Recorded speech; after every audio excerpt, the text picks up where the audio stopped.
ঢাকা ও city কলেজের শিক্ষার্থীদের মধ্যে সংঘর্ষে রণক্ষেত্রে পরিণত হয় রাজধানীর সায়েন্স ল্যাব মোড়।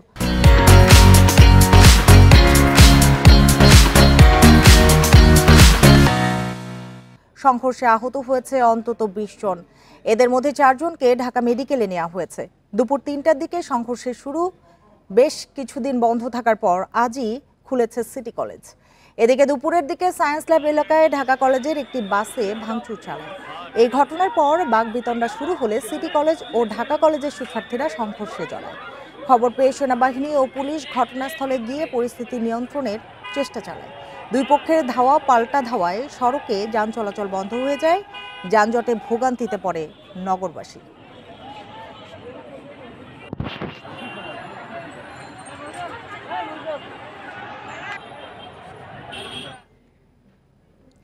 এ নিয়ে আরো জানাতে সায়েন্স ল্যাব এলাকা থেকে যোগ দিয়েছেন সহকর্মী নাহিদ কামাল। শুরুতেই একটু বলবেন আপনি ঠিক কোন জায়গায় দাঁড়িয়ে আছেন, আর সেই জায়গা থেকে কি চিত্র দেখতে পাচ্ছেন? সংঘর্ষের সূত্রপাত আসলে কি নিয়ে?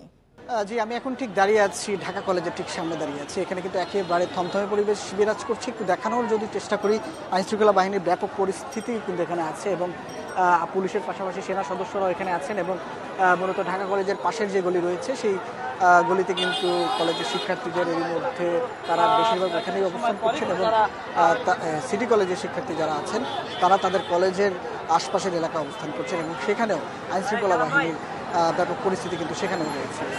যেটি চেষ্টা করছেন আইনশৃঙ্খলা বাহিনী যাতে করে কোনো পক্ষই আর কেউ যেন মুখোমুখি হতে না পারে, সেই প্রচেষ্টা থেকেই তারা এখন মূলত ভাগে ভাগে কাজ করার চেষ্টা করছেন। এর সাথে আমি আপনাকে একটু যদি দেখানোর চেষ্টা করি, মূলত ঢাকা কলেজের শিক্ষার্থীরা এখনও তাদের যেই কলেজের সামনের যে গলি রয়েছে সেখান থেকে তারা কিন্তু হুঙ্কার দিচ্ছেন এবং বলছেন যেহেতু পরিস্থিতি নিয়ন্ত্রণে দুপুর ৩টার পরে যেহেতু এই সংঘর্ষের ঘটনা ঘটে এবং এরপর থেকে যেটি দেখা যাচ্ছে মূলত শিক্ষার্থীদের কিন্তু ছত্রভঙ্গ করতে এরই মধ্যে পুলিশ টিয়ারশেল এবং সাউন্ড গ্রেনেড কিন্তু এখানে নিক্ষেপ করেছেন এবং সেই সাথে শিক্ষার্থীরা যেন তাদের যে উপস্থিতি সেখান থেকে যেন সরে আসেন সেই জন্য কিন্তু তারা চেষ্টা করছে। এই মুহূর্তে যেটি করছেন শিক্ষার্থীরা স্লোগান দিয়ে মূলত পুলিশ সদস্য যারা আছেন তাদেরকে এখান থেকে সরিয়ে দেওয়ার চেষ্টা করছেন এবং বলছেন শিক্ষার্থীরা এরই মধ্যে আমরা যেটি খবর পেয়েছি ৪ জন আহতের খবর রয়েছে। আরেকটা বিষয় আপনি যেটি প্রশ্ন করেছিলেন, মূলত এই সংঘর্ষের ঘটনার কারণ কি কারণে এই ধরনের অপ্রীতিকর পরিস্থিতি তৈরি হয়েছে, আমরা মূলত ঢাকা কলেজের শিক্ষার্থীদের সাথে কথা বলতে পেরেছি।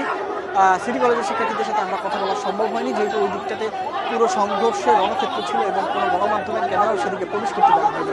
তারা আমাদেরকে যেটি বলেছেন, মূলত ঢাকা কলেজের শিক্ষার্থীদেরকে শিক্ষা উপদেষ্টা আজকে এখানে বৈঠক শেষ করে যাওয়ার পরে এখানকার প্রোগ্রাম শেষ করে যাওয়ার সময় যখন ঢাকা কলেজের শিক্ষার্থীদের একটি বাস সিটি কলেজের সামনে দিয়ে যাচ্ছিল, তখনই মূলত সিটি কলেজের শিক্ষার্থীরা সেই বাস তারা দাবি করেছেন এবং তার পরবর্তীতে সেখানে কিন্তু একেবারে পরবর্তীতে ঢাকা কলেজের শিক্ষার্থীরা সবাই এসে সিটি কলেজের শিক্ষার্থীদের সাথে কিন্তু এই পরিস্থিতি ইস্যুতে কিন্তু তারা বাকবিতণ্ডা এবং পরবর্তীতে সংঘর্ষে যায়।